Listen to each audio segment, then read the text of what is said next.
Gente, um assunto que está eternamente no ar no Brasil é a questão do gasto público. É teto, é regra de ouro, é Banco Central independente, é reforma tributária, mas nada fica em pé a cada mudança de governo. E até mesmo dentro de um mesmo governo a regra costuma mudar, né? Dependendo da cara de pau do reizinho do momento, revoga-se tudo a cada orçamento anual ou até mesmo no meio do caminho, conforme a necessidade de caixa das excelências, né, que com uma simples continha de chegar, feita sempre em cima do seu bolso, né, baixam e rebaixam impostos novos. Tasca a gasolina, que eles não têm como fugir, né? Dividir com estados e municípios, de jeito nenhum. Então, tasca a exportação do petróleo cru, porque essa não tem que dividir. E o país que se dane. Nós vivemos, como sempre, gente, naquela dobradinha. Ou nós temos um déspota que não sabe nada, ou nós temos um déspota esclarecido. Mas é sempre um déspota, né? Porque a partir daquele segundo seguinte que você ouve aquela campainhazinha daquela maquininha patética de votar, né, o cidadão brasileiro literalmente deixa de existir. Não tem mais nenhum poder sobre quem ele votou ou sobre quem ele deixou de votar, né?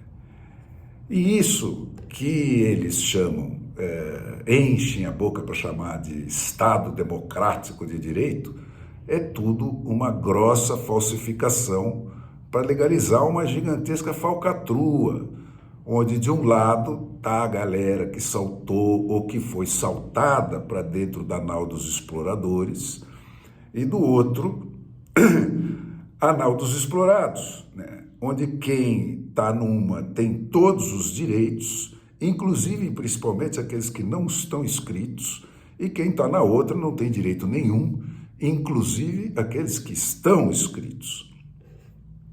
O seu dinheiro é deles, o Brasil é deles, você é deles. E aí você se pergunta, mas como é que isso funciona na democracia? Na democracia, gente, o orçamento é sagrado.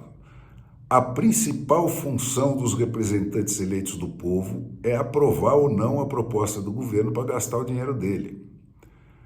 No país da revolução que começou sob o mote No Taxation Without Representation, que quer dizer exatamente nada de impostos sem autorização de quem vai pagar esses impostos, com as leis de iniciativa popular e os referendos de iniciativa popular vigendo há quase 100 anos, já está para lá de estabelecido em todas as constituições estaduais e municipais que mexer o mínimo que for em qualquer lei referente a impostos só pode com a aprovação dos eleitores no voto direto e secreto.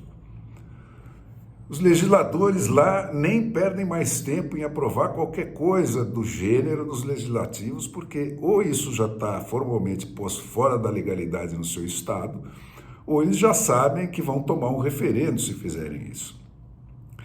Daí existir já o modelo acabado e recorrente de referendo que vai às cédulas da próxima eleição, chamado Legislative Referred Ballot Measure, que quer dizer proposta de lei originada no legislativo, proposta de lei, né, pedindo um sim ou um não do povo para uma alteração para mais ou para menos na destinação ou no detalhe que seja, envolvendo os impostos ou a ordem dos impostos estabelecida na última eleição.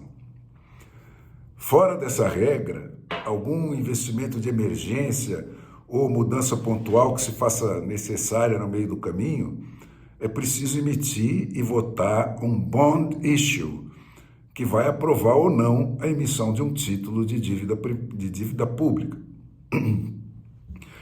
Estão autorizados a emitir bond issues aos eleitores, né, os governos estaduais, os governos municipais, as cidades e os distritos escolares.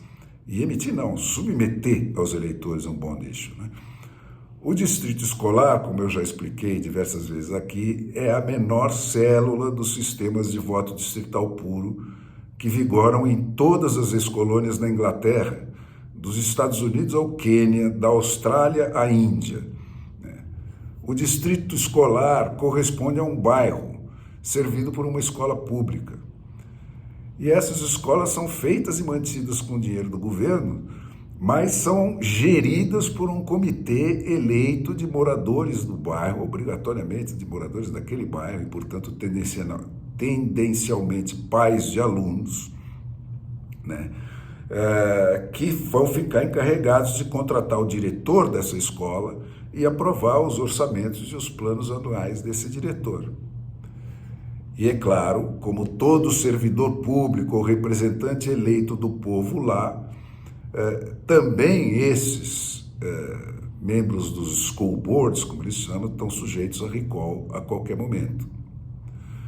Um certo número de distritos escolares vai compor um distrito municipal, um certo número de distritos municipais vai compor um distrito estadual e um certo número de distritos eleitorais estaduais vai compor um distrito federal, né? E os candidatos aos legislativos de cada uma dessas instâncias só podem concorrer pelos votos de um único distrito.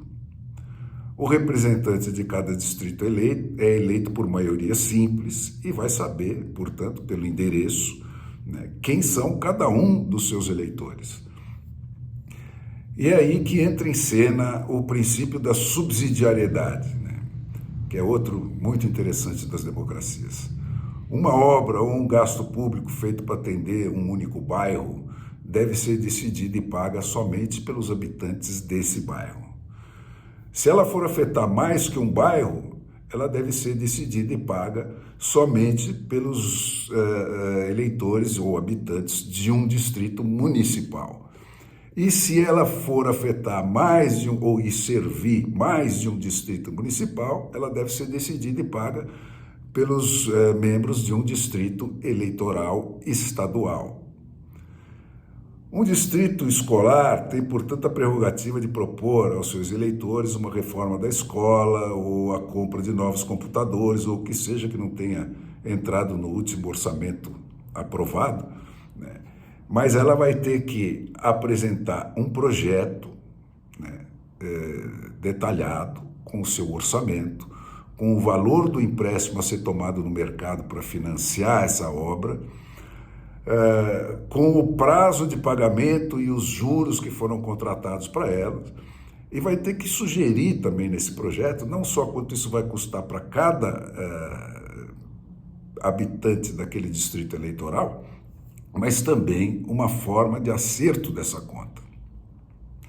No caso de bairros, né, ou de distritos escolares, como eles chamam, esse acerto vai ser feito, em geral, por meio de um aumento de 0, alguma coisinha no IPTU daquele bairro durante X meses. E na próxima eleição, e lá elas acontecem a toda hora, dentro ou fora do calendário oficial, você pode até convocar eleições extraordinárias, a proposta vai aparecer nas cédulas para levar um sim ou não somente dos eleitores daquele determinado distrito. Se for um parque ou a compra de mais carros de polícia ou de mais carros de bombeiro, né, o aumento do salário dos funcionários municipais, também, mesmo caminho, vai se requerer um projeto, um cálculo de custo para cada beneficiado e uma proposta de pagamento mediante o aumento de algum imposto local sobre o comércio só daquela cidade, né? Lá, por exemplo, as cidades têm direito a estabelecer o seu imposto durante um determinado período, né, para um sim ou para um não desses eleitores. Se for uma estrada ou uma ponte, né, algo que vai servir a mais de uma cidade, é o Estado quem vai emitir o bond issue, né, o governo estadual, a ser resgatado pelo que se colher num pedágio, por exemplo, se e quando Sua Majestade, os eleitores, concordarem com isso. No nível federal, por um acidente de percurso que remonta lá à fundação do país, né, o poder do eleitor sobre os seus representantes é menos direto do que dos estados para baixo. E isso explica por que o déficit público lá se acumula somente nessa instância. Dos estados para baixo, Cada dívida só é contratada com a promissória do acerto negociado e acertada previamente entre as partes. E isso, gente, faz que o espaço para corrupção dos estados para baixo seja rigorosamente zero, né? Porque dentro desse sistema, imagine, cada gasto sendo aprovado no voto. Então pensa, você acabar com essa esbórnia fiscal nos 26 governos estaduais e nos quase 6.000 governos municipais brasileiros, o que aconteceria? A mesma coisa que aconteceu nos Estados Unidos.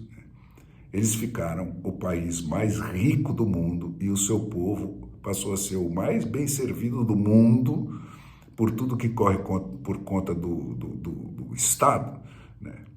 E não tem economista que possa fazer melhor.